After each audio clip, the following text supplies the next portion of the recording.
Olá, muito boa noite. Está começando mais um TVE Esportes, direto aqui do Morro Santa Teresa, ao vivo na telinha da TVE, em HD no 507 da NET e para todo mundo pelo nosso Facebook. E que Grenal polêmico nós tivemos no final de semana, hein, gente? O pós-jogo do Clássico foi mais quente do que o duelo dentro de campo. Tivemos declarações fortes, trocas de ironias e muita confusão depois do apito final. Mas além do Grenal, nós vamos falar também aqui no TVE Esportes da convocação de Tite para a Copa do Mundo da Rússia, do jogo do Tricolor amanhã pela Libertadores e também da classificação gremista na Copa do Brasil. E para falar sobre tudo isso, recebemos aqui no estúdio o conselheiro do Grêmio, também secretário do Conselho Deliberativo, Thiago Bruneto. Thiago, boa noite, muito obrigado pela presença. Obrigado pelo convite. Também conosco o conselheiro do Internacional, Dani Dubin. Dani, muito obrigada pela presença. Eu que te agradeço, Cris. E para fechar o nosso time de hoje, o meu colega jornalista, repórter do All Sport, Marinho Saldanha. Marinho, boa noite, obrigada pela presença. Boa noite, um prazer, viu, Cris? Boa noite. E não esquece que tu aí do outro lado da telinha também é nosso convidado para participar do TVE Esportes. Acesse as redes sociais da TVE, o Facebook, o Twitter ou manda a tua mensagem pelo nosso WhatsApp que está aparecendo aí na telinha. Vamos começar então com os melhores momentos do Grenal 416. Nós podemos dizer que foi um jogo de ataque contra a defesa. De um lado, o Tricolor tentando a todo custo furar a defesa do Internacional. Do outro, o time de Odair Hellmann segurando o empate e tentando explorar algum contra-ataque. Mas, mesmo com mais de 70% de posse de bola e 3 lances bem polêmicos em que o árbitro não marcou pênalti, os donos da casa não conseguiram vencer a retranca colorada. Confere aí. Jogando no contra-ataque, o Inter teve a primeira chance do jogo, quando Damião roubou a bola e chutou de fora da área. Aos poucos, o Grêmio foi tomando a iniciativa, mas não conseguia concluir da melhor maneira na meta defendida por Danilo Fernandes. Até que aos 28 minutos, Bruno Cortes recebe pelo lado esquerdo e sofre puxão de Fabiano. O árbitro entendeu que não houve falta dentro da área e mandou o jogo seguir. No segundo tempo, a 1 minuto e meio, após cobrança de escanteio, Luan recebe pela direita e cruza rasteiro. A bola encontra André, que conclui na pequena área para fora. Foi a melhor chance de gol do Grêmio em toda a partida. O Tricolor ainda reclamou de outros 2 pênaltis não marcados. Um em que Luan, na entrada da área, é derrubado por Patrick. E outro quando Madison prepara cruzamento e a bola bate no braço de Victor Cuesta. Em ambos, o árbitro mandou o jogo seguir. Ao fim da partida, numa cobrança de falta, um torcedor que estava na geral do Grêmio arremessou um sinalizador dentro da área colorada. O jogo parou até que o torcedor fosse retirado pelos seguranças. Mas logo depois de reiniciado o jogo, o árbitro apitou para o centro de campo. 0-0. Com esse resultado, o Grêmio pulou de 5º para 4º com 8 pontos. Já o Inter foi de 13º para 16º com 5 pontos. Pois é, esse pontinho aí que foi muito comemorado pelos colorados, apesar da classificação aí mostrar o Inter em 16º, e não foi assim tão comemorado pelos gremistas, embora o Grêmio seja o 4º colocado. Thiago, pelo que a gente viu em campo, foi realmente um jogo de um time de primeira divisão contra um time de segunda divisão, como disse o Renato? Já vou começar com polêmica. Não, na verdade foi uma partida absolutamente desigual. E nós brincávamos antes do programa aqui que saímos todos irritados do estádio. O Internacional teve uma postura absolutamente apática na partida e o Grêmio que não conseguiu furar o bloqueio do Internacional e não conseguiu vencer um jogo e que saiu também indignado pelos equívocos da arbitragem que foram bastante explícitos, o primeiro especialmente, mas me pareceu também o lance de mão e o lance do Luan também me pareceu pênalti. Então o Grêmio saiu muito prejudicado. E o próprio conteúdo das declarações do Romildo e do Renato depois do jogo traduziram um pouco essa irritação do torcedor, porque o torcedor saiu do campo muito brabo, porque o Grêmio está num momento muito melhor do Internacional e era um daqueles grenais que o clube que está melhor tem que vencer. E o Grêmio não conseguiu traduzir isso num resultado favorável na partida. Pois é, depois a gente vai ver, inclusive, lance a lance, esses 3 lances polêmicos, e eu vou querer saber a opinião de todos vocês. Mas até as declarações, Dani, do próprio presidente Romildo e também do Renato, acabaram por irritar muito, obviamente, os colorados, né? O que tu achou especificamente da declaração do Renato do time de primeira contra o time de segunda? Primeiro, assim, Cris, eu acho que muito tem se falado assim, os colorados saíram satisfeitos. Eu não saí satisfeito, não saí satisfeito. Acho que eventualmente até se pode jogar da maneira como se jogou. O Grêmio, né, Thiago, muitas vezes com o Renato, com o próprio Renato jogava pela famosa uma bola, vamos por uma bola 2013, só. 2013, né, no vice-campeonato. Dá para tu jogar assim, mas o Inter ontem, no sábado, ele não teve nenhuma bola, ele não tinha a perspectiva. Tu estava vendo o jogo e sabia que a gente estava ali para não jogar. Então, assim, não fiquei satisfeito. Erros de arbitragem, bom, isso vai acontecer. Pode ter tido, na minha opinião, acho que um, sem dúvida, aconteceu, os outros dois é discutível. Mas fiquei também bem decepcionado com a postura, especialmente do presidente Romildo Bolzan, que é um cara que, nos debates internos do nosso grupo político do Inter, cito ele como um exemplo, sempre citei ele como um exemplo, um cara que sabe ganhar, sabe perder. E ele realmente saiu do seu normal, talvez pela irritação, alguma coisa, mas não pegou bem aquilo. Acho que ficou bem ruim. Do Renato não vou falar, porque o Renato tem todo um passado, na verdade, que recomendaria esse tipo de declaração que ele fez. O esquisito para mim era o Renato, que sabia ser cavalheiro na hora de ganhar. Para mim, ali não me surpreende, mas sem desmerecer o trabalho dele. Sim. Mas o do presidente Romildo, sim, é um cara, assim, um gentleman, um cara que eu via, assim, pô, esse cara é o novo Koff, né? O Dr. Koff sempre esteve conosco no Inter, uma grande aproximação, respeito mútuo. Me decepcionei, sim, mas, no geral, acho que é um Grenal para esquecer. Nós, colorados, não temos por que ficar lembrando desse Grenal. Pois é, Marinho, tu estavas lá também na Arena, né, no sábado. Primeiro acompanhei a entrevista do Odair Hellmann, depois eu acompanhei a entrevista do Renato. E quando o Renato deu a declaração, eu olhei para os meus colegas do lado, assim, nós falamos, meu Deus, não estou acreditando que ele está falando isso. Porque a verdade, pelo menos na minha opinião, é a seguinte: até ele pode ter alguma razão no que ele disse, mas é o tipo da declaração que não cabe a ele, como técnico, falar isso. Talvez um torcedor possa comentar, mas ele, como técnico do Grêmio, deveria ter um respeito maior pelo Inter. Me parece isso, não sei como é que tu vê. Eu não gosto da adjetivação em relação ao trabalho dos outros, ou daqui a pouco o time dos outros. Eu sempre vou achar errado. E o Renato tinha todas as razões para reclamar, afinal o Grêmio tentou de todas as formas e não conseguiu entrar na defesa do Inter, né? Mas o que eu não gosto é quando tu acaba desmerecendo o trabalho de um colega de profissão ao dizer que o time dele jogou como time pequeno, se portou como time pequeno, quando é uma estratégia de jogo, pode ser adotada, e eu concordo com o Dani no que ele disse, que eventualmente se pode jogar assim. O errado que faltou ao Inter foi uma transição, né? Conseguir chegar no ataque, mesmo que não com tanta posse de bola ou da mesma forma que o Grêmio. Faltou, é óbvio, faltou, tá na cara. Mas o tom da declaração, que acaba adjetivando o trabalho de um outro time, de uma outra perspectiva, eu não acho legal. Eu acho que não precisava ter falado. Por mais que ele tivesse 1000 razões para falar, da porta do vestiário para dentro, ele poderia ter falado o que ele quisesse. Mas ali na coletiva não foi legal. Não foi legal, não ficou um clima legal. Nem mesmo as declarações do presidente Romildo em relação ao D'Alessandro, chamando de arruaceiro, por mais que tenha tido toda uma confusão, e eu concordo com o que disseram os colegas aqui, o presidente Romildo é um cara que, nossa, no contato dele conosco na imprensa, sim, meu Deus do céu, acho que é um dos dirigentes que melhor eu tive relacionamento em toda a minha profissão, assim. Um cara verdadeiro, um cara que atende, um cara solícito, um cara que sabe o que está falando. Pô, só tem elogios ao presidente Romildo. Nesse caso, acho que ele deu uma derrapada, talvez motivado até pela irritação do Grêmio não ter conquistado o ponto, assim. Acho que foram 2 entrevistas que não condiziam com o momento, porque em relação ao Renato, até pode parecer que o Renato sempre elogia o time que perde para o Grêmio. A gente vai lembrar o Grêmio Santos, o Grêmio fez 5-1, 5-1, salvo engano, pode ter sido 5-0, acho que foi 5-1 ou 5-0, enfim. Recente 5-1, até. 5-1? Bom, enfim.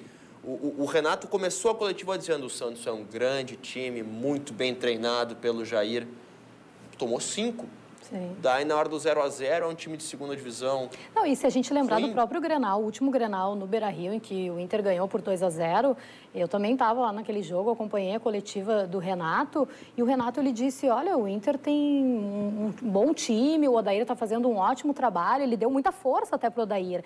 Então, ele meio que se contradiz um pouco nessa questão. O Renato é um cara muito inteligente, né? Eu já vi, e eu não parei para ter essa perspectiva ainda, alguém dizendo que o Renato pode ter tirado o foco do Grêmio não ter conseguido entrar na zaga do Inter. O Renato é um cara muito inteligente, ele fala o que ele quer que seja publicado, sabe? Nem sempre ele fala o que ele está de fato pensando ali na hora. Ele chama todo o holofote para ele e tira a atenção do Grêmio não ter conseguido entrar na zaga do Inter. Eu gosto do trabalho do Odair, nunca cogitei que ele devesse ser substituído, acredito ainda que ele vai dar retorno para o Inter, mas eu tenho uma crítica pontual a ele. Eu acho que ele está confundindo o fato dele querer demonstrar uma certa humildade, está chegando, etc., com uma posição um pouco de coitadinho, por exemplo. Vou te dar um exemplo por que eu estou falando isso. Já é a segunda ou terceira vez que o Odair ele dá abraços prolongados no Renato quando vai começar a partida e o Renato fala coisas para ele, como se ele fosse assim o mestre falando com o discípulo, o principiante. Isso não pega bem.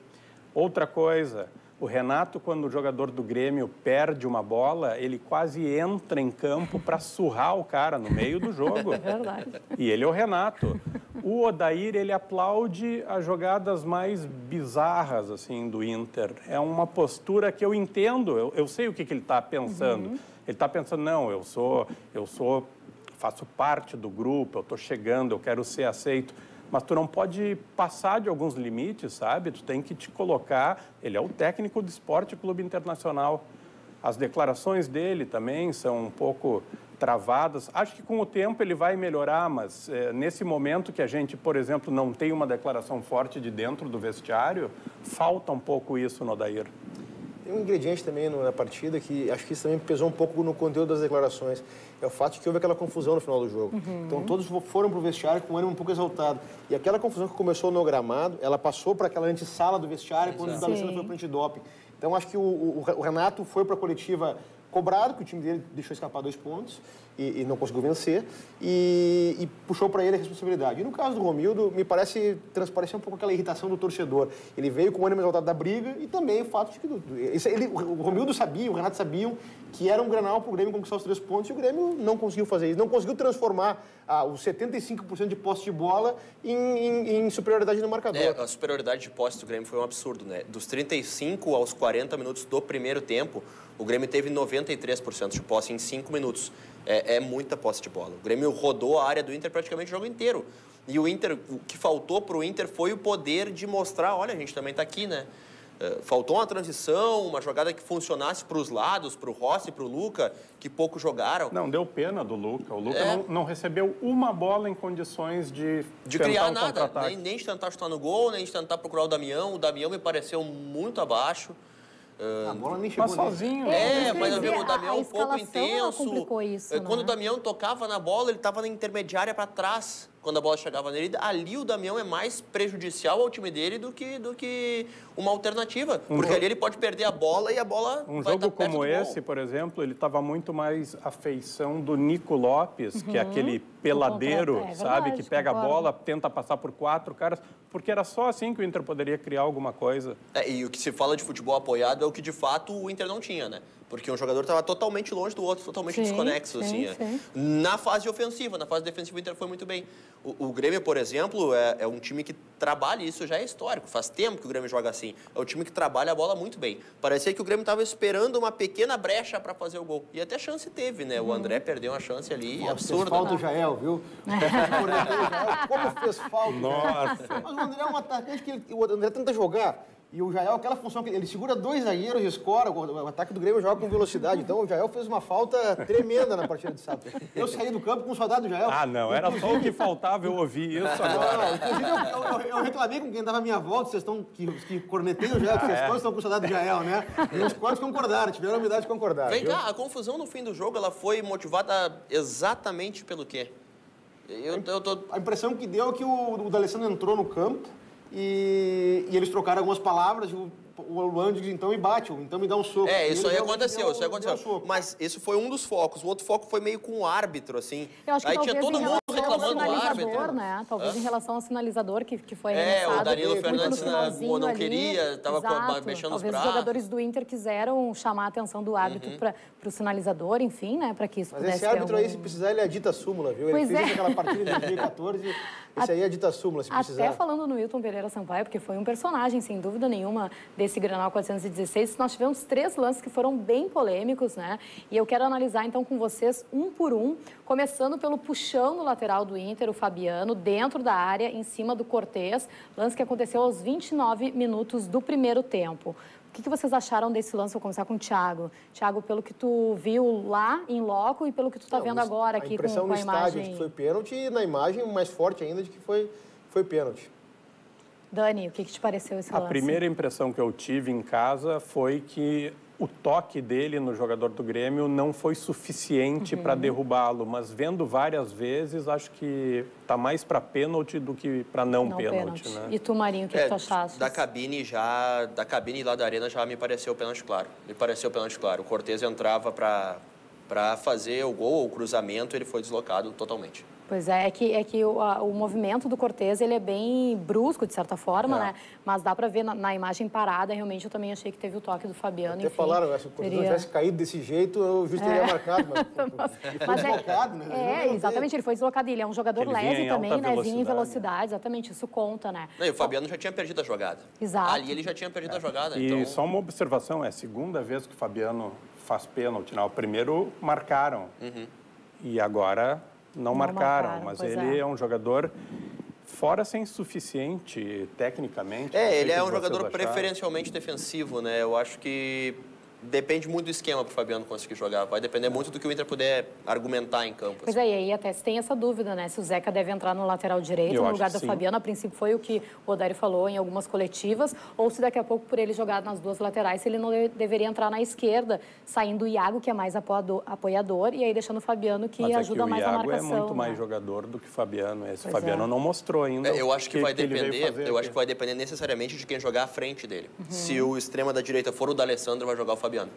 Porque precisa ajudar a marcação. Porque o D'Alessandro não vai conseguir recompor com a mesma capacidade do Rossi, por exemplo. É, bem analisado. Mas acho que uma definição, pelo menos para mim, em relação ao Grenal, é que o Zeca não pode jogar no meio de campo, né? Não é, até porque, assim, não que ele não possa jogar no meio de campo, ele até eventualmente pode jogar. Mas vindo aí de 6 meses parado, entrar num Grenal, num clássico, em uma posição que não é a tua preferencial, é complicado também, né, para o jogador. Sim. Bom, vamos para o segundo lance, então, que foi aos 2 minutos do segundo tempo. Nós tivemos um choque entre o Patrick e o Luan. Esse lance, ele não é um consenso, né? Para alguns foi pênalti, para outros não foi. O que vocês acharam? Vou começar com o Marinho, então, para ficar sempre na mesma ordem. Não, então, eu acho que é bastante discutível, né? É um lance que, marcando-se pênalti ou não marcando-se pênalti, não dá para se questionar o árbitro, desculpa te interromper, pela primeira imagem ali de trás, não me parece pênalti. É verdade. Por essa imagem da frente, me parece pênalti. Então, da cabine, o ângulo que se tem, para que o nosso telespectador tenha uma ideia da cabine, é um ângulo que a gente via o Patrick chegando da bola e a bola saindo para o lado direito do Luan, deles, no caso, né? Então, parece que o Patrick toca na bola e por isso ela vai para a direita. Vendo a câmera pelo lado inverso, tu vê que é o Luan que toca na bola. Perfeito. Então, pênalti. Só que é muito difícil, né? Depende do ângulo que estava o árbitro. A gente prestou ver umas 4 vezes o lance para ver que foi pênalti. Então, eu absolvo o árbitro nessa aí, mas que foi pênalti, foi. Sim, eu também, no estádio, não achei na hora que foi pênalti. Eu concordo contigo, Cris. Mesma coisa, dependendo da câmera que tu vê, tu tem uma sensação diferente. É que daí... tu dizer que tem má fé na arbitragem, a gente tendo que ver 12 vezes o negócio, é complicado, né? Falar que tem má fé. mas tinha nesse lance, o árbitro está muito próximo, só que ele está atrás da jogada. Só que tem o árbitro de linha, né? Aquele que não serve para nada. Esse não serve pra nada, famoso é verdade, tem razão. Aquele famoso que não serve para coisa Só para nenhuma. receber a diária. Então, me parece, aquele juiz, aquele árbitro tinha a obrigação de dizer, porque ele viu o lance de frente a 5 metros do lance. Então, e é visível que o Luan, nessa imagem de fundo, ele toca na bola primeiro, a perna do jogador internacional não alcança a bola, só desloca o jogador do Grêmio. Então, também foi pênalti. Exato. Bom, e tem o terceiro lance ainda, que foi aos 31 minutos da etapa final, em que o Madison faz o cruzamento e aí o Cuesta intercepta a bola com o braço esquerdo, né? A gente está vendo aí o lance e sabe que eu revi várias vezes esses lances, Não, mas eu acho que não é com o braço em vários... direito, é verdade. Braço direito, né? Para mim não parece que é nada. Bom, pois é. Parece que não tem nada nesse. E aí tem muita gente falando, inclusive isso, Dani. Agora, braço esquerdo, agora mostrou melhor ali o braço esquerdo. Acho que pois toca, é, mas aí que eu queria falar com vocês, porque eu ouvi muitas discussões até no centro do país, falando que teria tocado primeiro no peito ou na barriga do Cuesta e depois passado pelo braço, e que daí por isso não teria sido pênalti. Esse aí já estava 2-0, até abrindo mão dele. Foi pênalti também. E era mais um lance para o árbitro de linha de fundo. O que ele fez? Bateu no peito para o juiz, e por isso o juiz não marcou. Esse aí dá para absolver o juiz principal, o Wilton, porque o juiz de linha disse que não foi, né? Esse eu achei que não foi. Esse, sem dúvida nenhuma, não foi. Outro lance bem difícil mesmo. Eu acho que não.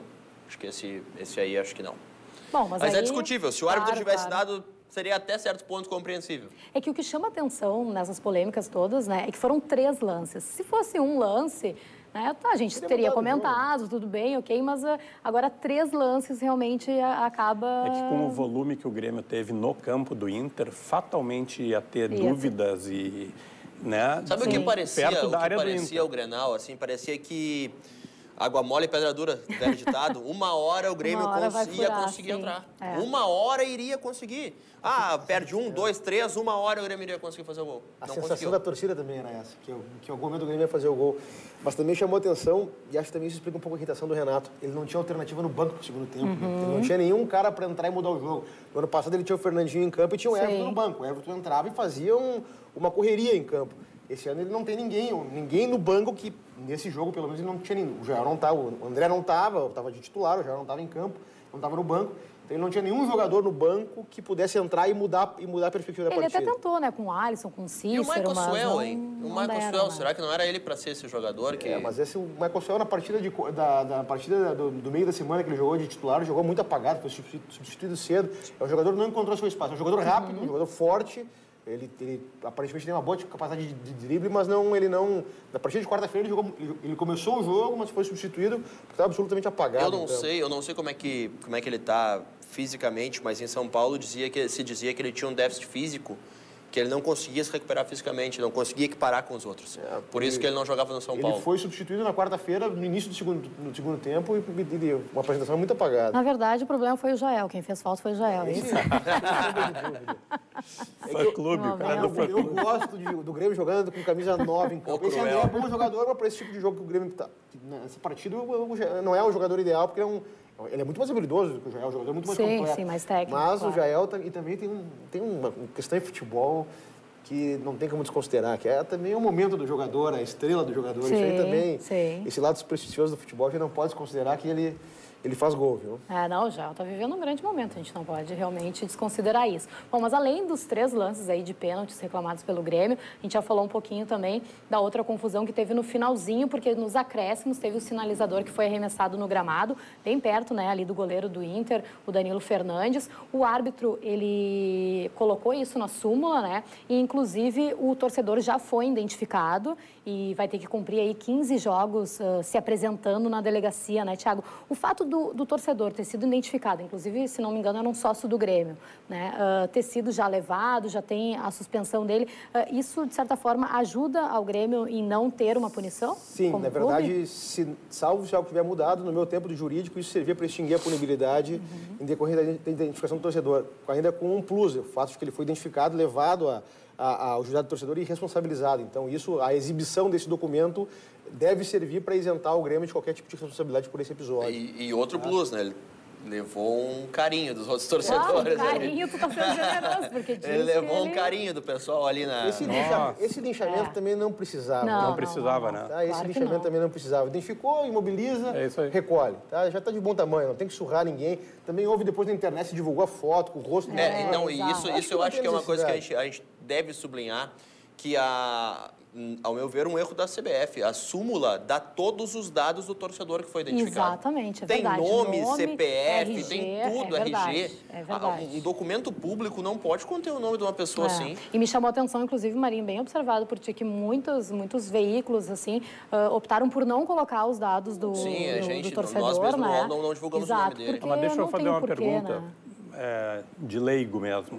Se esse sinalizador pega no goleiro do Inter, por exemplo, e machuca ele de verdade, o fato de ser identificada a pessoa... Estamos aqui com um especialista. Mas o seguinte, é que nessa hipótese, o problema foi a interrupção do jogo. Sim. Então, como ele jogou, interrompeu o jogo, mas não extrapolou. Não teve disso, dano. Tá? E o clube fez o que podia fazer. Então, por isso que se entende que, salvo se algo tiver mudado, mas me parece que isso não deve ter tido nenhum tipo de alteração, então isso extingue a punibilidade, o clube não pode ser responsabilizado. Pois é, e depois a gente ainda teve a outra confusão, né, também ao final do jogo, que quando o D'Alessandro, que estava no banco de reservas, entrou lá no campo e aí foi para cima do Luan, acabou acertando um soco na garganta do jogador do Grêmio. Depois teve mais confusão ainda lá na sala de antidoping.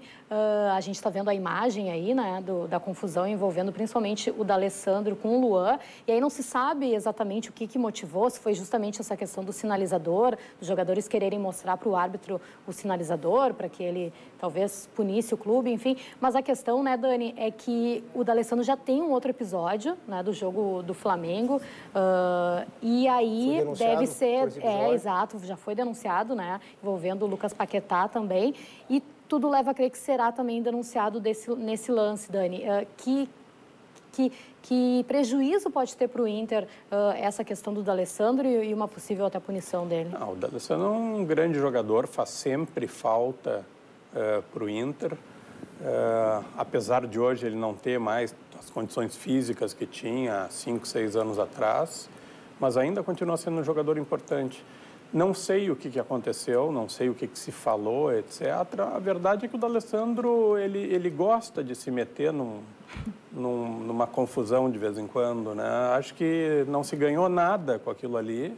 O Inter não ganhou nada com aquilo e corre o sério risco de não ter o jogador agora por algum tempo. Então, acho que ele não tinha que estar ali, tinha que estar bem longe daquilo ali. Um erro não justifica o outro, né? Eu acho que o Luan também não deveria ter ido até a sala de antidoping, ele nem pode entrar quando ele não é um jogador sorteado. E provavelmente ele pode ser denunciado por isso também. Acho que é muito perto uma coisa da outra.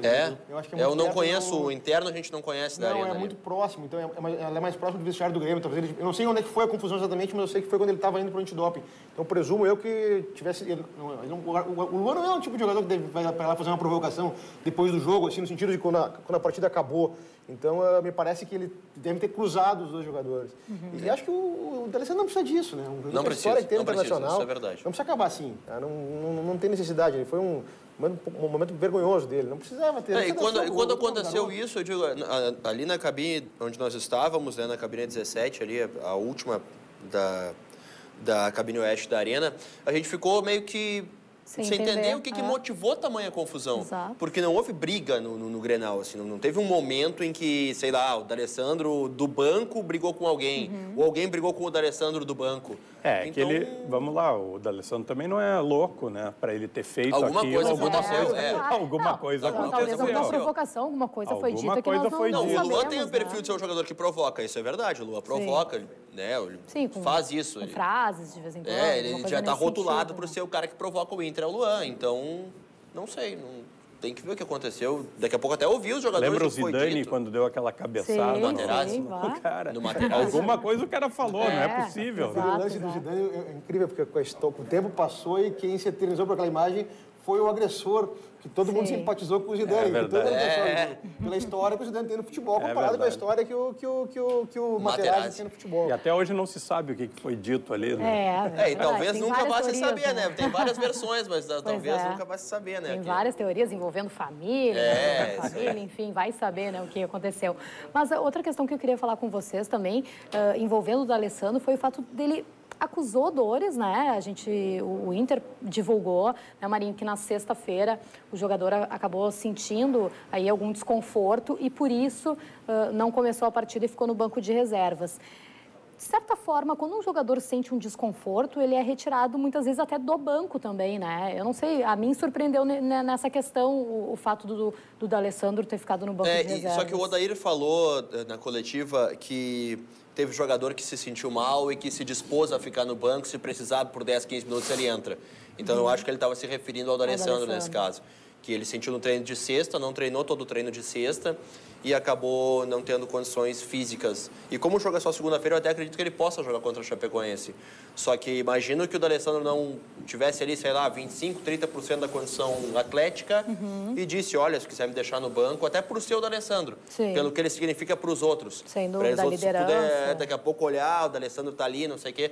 Porque se a gente vai pensar o Inter sem o D'Alessandro contra um adversário em outro estágio de reconstrução que é o Grêmio, se torna daqui a pouco um pouco mais encolhido, sabe? Um pouco menos do que é. Sim. E o D'Alessandro, mesmo no banco, ele é uma figura importante, daqui a pouco pode entrar, daqui a pouco, nem que seja só para uma confusão, sabe? Não, E o D'Alessandro, no intervalo do jogo, na roda de bobinho, foi o único que não foi pro meio da roda, viu? Ele estava na roda de bobinho, ele ficou no campo no intervalo e ele não foi pro fim da roda. Daqui a pouco, não estou comparando os jogadores, mas a importância da figura... É como, sei lá, o Brasil sem o Neymar, o Inter sem o D'Alessandro. É um jogador que a figura dele é muito importante. O Inter já é um time frágil. Sem o D'Alessandro, fica mais frágil ainda. Ele seria o único jogador capaz de segurar a bola, um pouco, pelo menos, no pé do Inter.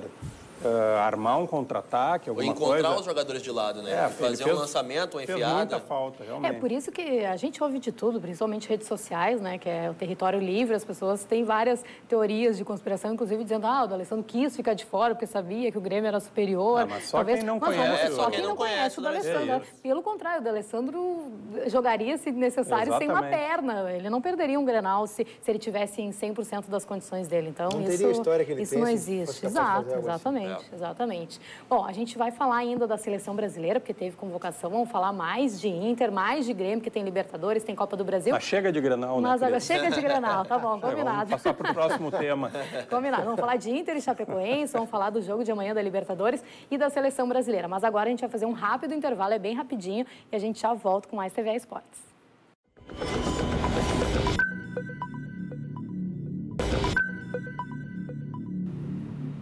Estamos de volta com o TVA Esportes, hoje recebendo aqui no estúdio o conselheiro do Grêmio e também secretário do Conselho Deliberativo, Thiago Bruneto. Também conosco o conselheiro do Internacional, Dani Dubin. E ainda o meu colega jornalista, repórter do UOL Esporte, Marinho Saldanha. Lembrando sempre que tu aí também é o nosso convidado a participar aqui do TVA Esportes por meio das nossas redes sociais. Nós estamos ao vivo no Facebook e queremos receber os seus recados também pelo Twitter ou WhatsApp. E eu já tenho, inclusive, uma pergunta aqui para vocês, meninos. Vamos falar de Libertadores, de Copa do Brasil, depois vamos falar de seleção. Mas o Júlio Adrian de Parobelli pergunta: boa noite, Cris e convidados. O Grêmio vai ficar agora sem Arthur, Everton por 3 semanas. Será que isso afetará o rendimento da equipe? Para quem não sabe, os 2 jogadores fizeram exames de imagem e tiveram detectada, os 2 têm lesão grau 2, né? Lesão muscular grau 2. E a previsão aí é 3 semanas de fora do time. Preocupa, Thiago? Então, eles estão fora das partidas que o Grêmio encerra a participação no Campeonato Brasileiro um pouco antes do início da Copa, então eles estão fora desse primeiro semestre. O Everton não tem substituto no grupo, não tem nenhum jogador que, não só pela fase que ele está, mas pelo perfil de jogo que ele tem, não tem ninguém no grupo do Grêmio que faça isso. Até quando ele se machucou no jogo, na partida de sábado, se comentou isso na arquibancada, ele não pode ser uma lesão séria, porque nós não temos substituto para alguém que faça o papel que ele faz no campo. E o Arthur também não. Se dizia que o Michael e o Arthur não podiam jogar juntos. Agora se viu que farão uma dupla que não tem substituição também. Então o Renato vai quebrar a cabeça para arranjar peças para recompor essas duas ausências que vão nos prejudicar nessas partidas que nós temos. Nós temos ainda uma partida de Libertadores amanhã, a outra na próxima semana, no dia 23. Aí encerra a Libertadores, a Copa do Brasil não tem mais, mas nós temos 7 ou 8 jogos de Campeonato Brasileiro. Então vão ser ausências que nós vamos sentir falta. 6 jogos vai de pesar brasileiro. Muito a ausência do Arthur, principalmente porque também não tem não tem uma característica parecida com ele no grupo. Exato. Vai jogar o Jailson, que não é um construtor, né? O Arthur e o Maicon são 2 volantes construtores. Se a gente vai parar para pensar, para pegar os números do Grêmio, o Grêmio é um time que não costuma dar muito bote, não é o time que retoma a bola, é o time que força o adversário a te entregar a bola. Pelo posicionamento, pela marcação, pela postura compactada do Grêmio, ele força o adversário a te devolver a bola e não sai caçando o adversário. Até os jogadores de frente costumam ter mais desarmes do que os jogadores de trás. Então é difícil tu ter um jogador que seja bom de posse, que dê o tempo do jogo que o Arthur é. Então o Jailson não é esse jogador, tampouco o Michel. Então vai ser uma ausência muito grande pro Renato. E o Everton, ele vai ter que apostar, né? Vai ser um Michael Suel. Tony Anderson não é dali. Não é dali. Não sei. Daqui a Será pouco... que ele vai inventar o Cícero por ali? Também não é dali, o Cícero bem lento. Não é, mas, né? É outra característica. Aliás, o Cícero teve uma apresentação exuberante na quarta-feira. Os 2 passes Sim, foi muito bem. Foram, como volante, né? Na função dele. Como volante? Na função dele. Na Isso aí. função que ele se destacou jogando, na função que ele se transformou um jogador de confiança do Renato Quindé. E o Grêmio é um time que trabalha com a construção vinda dos volantes. Eu acho até que isso justifica um pouco a postura do Inter em povoar o centro, né? Fazer um tripé ali com o Zeca e com o Patrick, com o Dourado um pouco mais atrás, 2 jogadores abertos. O que me chama a atenção é a quantidade de lesões musculares que o Inter, e agora estou vendo o Grêmio também, acho que tem que se dar uma olhada nisso. O Inter, Potker teve isso, Rossi teve isso, D'Alessandro com problema. Então, não sei. E o Grêmio está jogando mais constantemente. Mas é isso que eu ia dizer. Será que o o calendário apertado Mas o Inter não Copa, pode... né?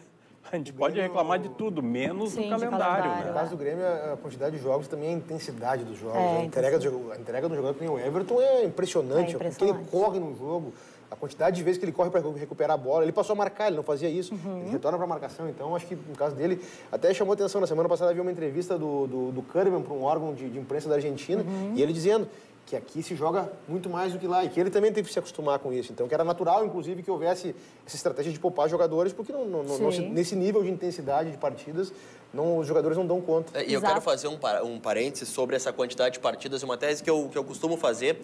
Eu acho que no Brasil a gente tem um material humano muito bom. A gente tem, isso é chovendo molhado dizer isso, né? O Brasil produz grandes jogadores. E por que o futebol da Europa é tão diferente do nosso em intensidade, até em qualidade? Não é pelo simples fato que eles compram os melhores jogadores, e sim porque eles jogam muito menos. Um time que chega top, assim, em todas as competições, disputando sempre, eles têm 2 Copas por ano na maioria dos países, eles disputam 60 partidas. No Brasil é fácil se fazer 80. Então se joga muito mais, se treina muito menos, se tem muito mais lesões, se tem um futebol muito pior.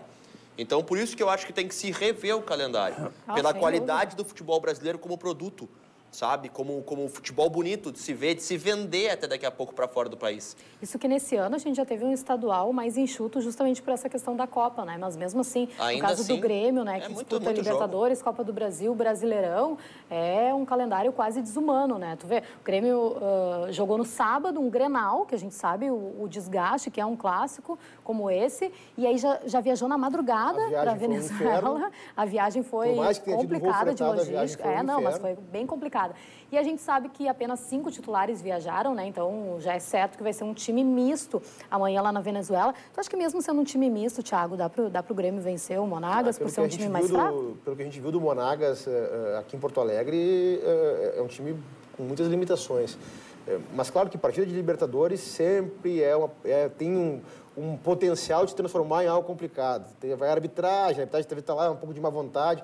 Então, acho que tudo isso pesa. Mas me parece que o Grêmio tem condições de, pelos jogadores que levou, especialmente pelo fato de ter levado a dupla de zaga, isso dá uma consistência na equipe e deixa mais à vontade os jogadores que vão entrar. O Ramiro foi também. Isso. O Ramiro em campo, o Grêmio tem um lado direito que não teve no Grenal pela ausência dele. Então, me parece que a gente tem condições de fazer uma boa partida amanhã, às 9h30 da noite o jogo. Então, o Grêmio tem que ganhar. Eu não gosto me parece que o jogo de Libertadores tem que ser sempre prioritário e o Grêmio não pode poupar jogadores. Nós pagamos um preço caro no ano passado, porque poupamos jogadores numa partida do Uruguai para jogar uma partida de gauchão e fomos eliminados no gauchão ainda. Então, me parece que... Gol do teu jogador ali, ó. A gente estava falando sobre a ausência do Everton, né? Eu acho que o substituto, assim, o principal jogador que mais se aproxima seria o Alisson, né? Imagino que o primeiro substituto venha a ser o Alisson. A não ser que ele não consiga jogar, mas eu lembro que no Gauchão o Alisson foi bem até. Fez gol na final, gol bonito e tal. Então, para a ausência do Everton é o Alisson. Eu acho que nem tem muito o que pensar, assim. Eu imagino que a ausência do Arthur vá ser uma dificuldade maior. Não que os jogadores sejam fracos, pelo contrário, o Grêmio tem um grupo muito bom. Mas a característica de criação, para dividir a responsabilidade com o Maicon, o Grêmio não vai ter. Mas tu sabe, Marinho, que o fato do Michel ter sido titular boa parte do ano passado, quando o Maicon estava lesionado, o fato do próprio Jailson depois ter assumido a titularidade, embora, obviamente, não tem como comparar com o Arthur, não tem como comparar, não tem outro volante com as características do Arthur. Mas eu acho que o Maicon, ele casa bem também. Acho que o Michel e o Jailson podem entrar e dar um bom recado. Eu já acho que a função que hoje o Everton desempenha, a intensidade com que ele joga e a estrela com que ele tem jogado, porque ele também vive uma fase que, né, tem que ter estrela, também tem que ter sorte o jogador, né? Embora a gente sabe que nada acontece por acaso, é muito trabalho, né? Me parece que o Everton é um jogador um pouco mais difícil da substituição. O Grêmio vive uma fase que parece que tudo dá certo, né? Daqui a pouco entra alguém... Dá certo pro Grêmio. É óbvio que... Por isso a nossa irritação. É óbvio que tudo dá certo... Não é de graça que tudo dá certo, né? Tudo dá certo por força do trabalho, da organização, sabe? Do grupo que foi formado há muito tempo, enfim, são inúmeras razões. Mas o Grêmio vive uma fase brilhante, assim, parece que qualquer jogador que vai colocar ali no lugar vai acabar dando conta do recado. Se a gente pode dizer que tem um lado bom dessa história das lesões, óbvio que nunca tem lado bom de lesão, mas é o fato de que a Copa do Brasil dá a parada agora, né? Então, bem ou mal, o Everton e o Arthur, eles vão estar de volta quando o Grêmio retomar a Copa do Brasil. Isso é um fato que... E a tendência, inclusive, no planejamento do Grêmio para o ano, se contava com essa parada da Copa do Mundo. Por isso que se deu essa intensidade toda no primeiro semestre, porque se sabe que é um ano atípico e que vai ter uma parada de praticamente 30 dias em que vai poder haver uma intertemporada, então, muito com preparação dos jogadores para um segundo semestre que promete ser de grande intensidade. O Grêmio ainda tem que pagar uma parte das férias, né? Para os jogadores, precisa dar, sei lá, 10, 15 dias de férias, né? Porque voltaram antes por causa do Mundial de Clubes, né? Exato. E o calendário começou cedo. E esse ano ainda é pior, porque parece que se o Grêmio tiver que viajar... Vai ter rodada durante o Mundial de Clubes. De brasileiro, que o time brasileiro que for campeão, se algum time brasileiro for campeão da América, as 5 últimas rodadas de Brasileirão, esse time vai ter que estar em Dubai já.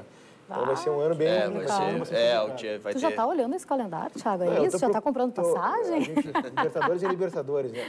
Desde 2000 e 2001, que foi a última vez que o time foi bicampeão. Foi o Boca naqueles anos. Então, esse time do Grêmio pode nos dar grandes alegrias, viu? Vai ser difícil, mas a gente pode sonhar, né? Tá aí, o Thiago tá confiante. Bom, vamos falar um pouquinho de seleção brasileira também, porque hoje o técnico Tite divulgou aí a lista com os 23 jogadores convocados para a Copa do Mundo da Rússia. E aqui dos que atuam na dupla Grenal, apenas o gremista Pedro Jeromel foi chamado. Mas desses 23 convocados, 4 são gaúchos. O Alisson, que é aqui de Novo Hamburgo, ex-internacional. O Cássio, que é de Veranópolis, jogou no Grêmio. O Tyson também, ex-Inter, que nasceu em Pelotas. E ainda o Douglas Costa, que também jogou no Grêmio e que é de Sapucaia do Sul. A estreia do Brasil é no dia 17 de junho contra a Suíça. Mas vamos conferir então como é que é a lista completa do Tite para a Copa? Olha na tela aí. Aí está. No gol, então, nós temos 3 nomes. Alisson, ex-Inter, que hoje está no Roma. O Cássio, ex-Grêmio, hoje no Corinthians. E o Ederson, do Manchester City. Nas laterais, então, para o lugar do Daniel Alves, o Tite confirmou expectativas e chamou o Fagner, do Corinthians. Junto com ele também vão Danilo, do Manchester City, Felipe Luiz, do Atlético de Madrid e ainda o Marcelo, do Real Madrid. Na zaga, a torcida do Grêmio comemorou a convocação do Pedro Jeromel. E com ele também vão 2 nomes do Paris Saint-Germain, o Marquinhos e o Thiago Silva. Completando a defesa, Miranda, da Inter de Milão, também foi chamado. No meio de campo, só atletas que atuam no estrangeiro. Foram convocados Casemiro, do Real Madrid, Felipe Coutinho e Paulinho, do Barcelona, Fernandinho, do Manchester City, Fred, do Shakhtar Donetsk, Renato Augusto, que hoje joga na China, e também o William, do Chelsea. E no ataque também só gente de fora. Douglas Costa, ex-Grêmio hoje na Juventus, o craque Neymar, do Paris Saint-Germain, o Tyson, ex-Inter e hoje no Shakhtar Donetsk, o Roberto Firmino, do Liverpool, e fechando a lista, Gabriel Jesus, do Manchester City. E aí, Dani, gostastes dessa convocação do técnico Tite? Eu gostei, acho que não tem muita coisa para discutir. Assim, eu vi muita gente do centro do país questionando o Fredinho, questionando o Tyson, mas não, acho que eles não vão ser nem a primeira opção, talvez, do Tite num banco. Acho que está bem, acho que com esses nomes e com um técnico como o Tite, o Brasil tem muita chance de conseguir chegar aí ao campeonato.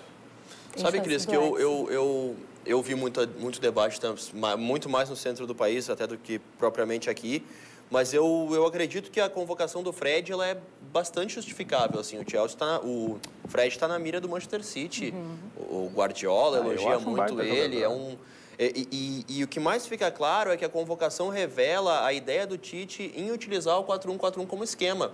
Ele convocou o Fred e o Renato Augusto, que jogam como centrais, preferencialmente. Sabe? Ele convocou o William para a direita, o Douglas Costa tem o Neymar para a esquerda e o Tyson como reserva do William. Então, cada jogador tem uma posição dentro exatamente do que o Tite espera. Exato. E a gente vai pensar, pode ter uma alternativa para mudar e tal. Além de ter isso com o Felipe Coutinho, que pode atuar aberto ou ainda no centro, a Copa do Mundo são só 7 jogos. Então não adianta tu levar para a Copa do Mundo 5 esquemas. Tu não vai usar. Então, eu vi muita gente questionando a ausência do Luan, e eu acho que o Luan, num 4-1-4-1, não tem lugar para ele. Porque ele não joga no centro, porque não tem muito poder de marcação. No ataque tem o Roberto Firmino, que todo mundo sabe o momento que vive, o Liverpool, que está num momento brilhante, então tem que ser convocado. E nos lados, o Luan não joga porque no Grêmio também não conseguiu jogar. Não é jogador de lado, é jogador de centro. Então, por aí não foi o Luan. O Arthur está machucado. Pois é. E o Jeromel mereceu muito a convocação. Se comentou, eu acho que realmente mais no centro do país até, gente falando que o Arthur tinha que estar na lista, que o próprio Luan tinha que entrar na lista. Muita gente pedindo também o Groy do Grêmio, né, Thiago? Mas o fato é que o Jeromel, de todos esses possíveis convocados do Grêmio, eu acho que era a maior unanimidade, se é que a gente pode dizer, por essas justificativas que o Marinho deu, né? A convocação do Jeromel nos deixa muito, muito felizes. Eu recordo como foi questionada a contratação dele quando o Pitolina e o Rui Costa o contrataram. E ele chegou a pensar que o Jeromel chegou a disputar a posição com o Erley no time do Grêmio. É para enlouquecer. É para enlouquecer. E um zagueiro que não teve uma carreira fulgurante na Europa, mas que voltou e encontrou seu espaço e hoje ele é considerado um dos melhores zagueiros da história do Grêmio. E eu não me recordo de ter uma Copa do Mundo, talvez quando o Valdo foi convocado, em 86, pode ser, ou 90, quando o Valdo foi convocado, que ele tinha uma grande identificação com o torcedor do Grêmio. E o Jeromel é o nosso zagueiro capitão da América. Então a gente sabe que se o Tite colocá-lo em campo, e se o Tite der para ele o bracelete de capitão, não vai pesar no braço do Jeromel. Os outros zagueiros eu não sei e não confio, Thiago Silva especialmente. Eu ia falar isso, cara. Eu não confio nesse cara. Não, nenhuma. Também O Jeromel tem tudo para ser titular na Copa do Mundo, se o Tite quiser colocá-lo com essa função. Jeromel é mais jogador. Não, mas eu acho que a zaga é Marquinhos Miranda, né? Se eventualmente quiser colocar se botar o Jeromel, botar o bracelete de capitão no ombro do Jeromel, a gente sabe que não vai pesar no braço dele. E a gente falava sobre, só um parênteses, Cris, rapidinho. Eu me lembro que eu entrevistei o Jeromel em 2016, talvez, 2015, enfim. Ele tinha chegado há pouco tempo do Grêmio e ele contava, o Jeromel é um cara muito legal, assim, nas entrevistas coletivas ele parece ser meio travado, não gostava muito de falar, mas ele é um cara muito legal, no bate-papo ele é, Jeromel sem palavras, é um cara muito gente boa. E ele contando a vida dele, que ele na Europa, logo que ele chegou, ele foi muito bem. Sabe, ligaram para ele e disseram, a gente vai te levar para o Real Madrid, para o Barcelona. Logo que ele chegou, nossa, era top da Europa, assim. Aí aconteceu que não foi, o time dele começou a ir mal, brigar para não ser rebaixado e tal. Ele caiu com o time? Ele caiu, acho que na Alemanha. Caiu. Daí ele jogou nos clubes meio fracos, assim, acabou não indo. E ele conta quando ele foi convidado para jantar e na janta tava o Cristiano Ronaldo. Nossa. E ele contando que ele chegou assim, viu o Cristiano Ronaldo e o que eu vou fazer agora? Aí disse que ele esperava um Cristiano Ronaldo marrentaço e tal, o Cristiano Ronaldo conhecia ele. Eu vi tu jogar, não sei o quê. E ele, nossa, se surpreendeu com um cara humilde. O Cristiano Ronaldo dá a impressão de ser um cara marrento, na E real, o Jeromel, cara... apesar de todo esse tal. sucesso que está fazendo também, é um cara muito humilde. A gente viu aí a felicidade dele comemorando, né? E todos os jogadores do Grêmio também, que estão lá na Venezuela, o Grêmio filmou esses jogadores quando saiu a convocação, festa, né? todos, a festa de quando ele todos, convocado. todo o grupo, né? Foi muito bacana. Para ver como Meninos, o futebol dá volta, que o Jeromel estava em 2017 dando um pontapé, um butinaço no É Cristiano verdade. Não, Ronaldo. 5 segundos de jogo, ele deixou a marca da chuteira no Cristiano Ronaldo. O Jeromel sempre foi um jogador da convicção do departamento de futebol do COF. Justiça seja feita, por Quito Lira e por Rui Costa. Por várias vezes tentaram e quando conseguiram trazer, e claro, ele tem um processo de adaptação, mas é importante fazer essa ressalva mesmo. Foi aquele departamento de futebol acreditava e dizia, tem um zagueiro que nós vamos trazer. O senso de Exato, posicionamento do Jeromel é um absurdo. É um absurdo. Até que se porque era posiciona. um zagueiro pouco conhecido, né? Então isso mostra a importância do departamento de futebol que achou esse jogador e que hoje é um Lira e ídolo Rui aí da Costa falavam sempre torcida dele do e Grêmio. trouxeram. Meninos, quando o papo é bom, passa muito rápido. Então, infelizmente, o nosso programa já está acabando, mas eu não posso deixar de passar mais uma pergunta aqui de um telespectador, o Leandro Reis, de Santa Catarina. Pergunta para o Dani. Dani, você acha que o Inter tem chances de chegar na Libertadores ainda esse ano? Rapidinho, por favor. Acho que com este grupo, da maneira como está montado, acho que é muito difícil chegar na Libertadores. Acho que uma sul-americana já vai ficar excelente para esse ano, que é um ano que a nossa direção está chamando de reconstrução. E estamos apoiando essa ideia, né, Cris? Porque é o que sobrou desse ano para nós. Pois é. Dani, muito obrigada aqui pela tua presença. Eu que agradeço. E no final do ano serás um dos candidatos aí à presidência? Estamos olhando. Estou sabendo que está bem cotado aí, Dani. Te chamaremos mais vezes, então, aqui. Muito obrigada pela presença. Marinho, obrigada pela presença. Querida. Parabéns pelo trabalho no All Sport. Obrigado. Precisando é só chamar. Maravilha.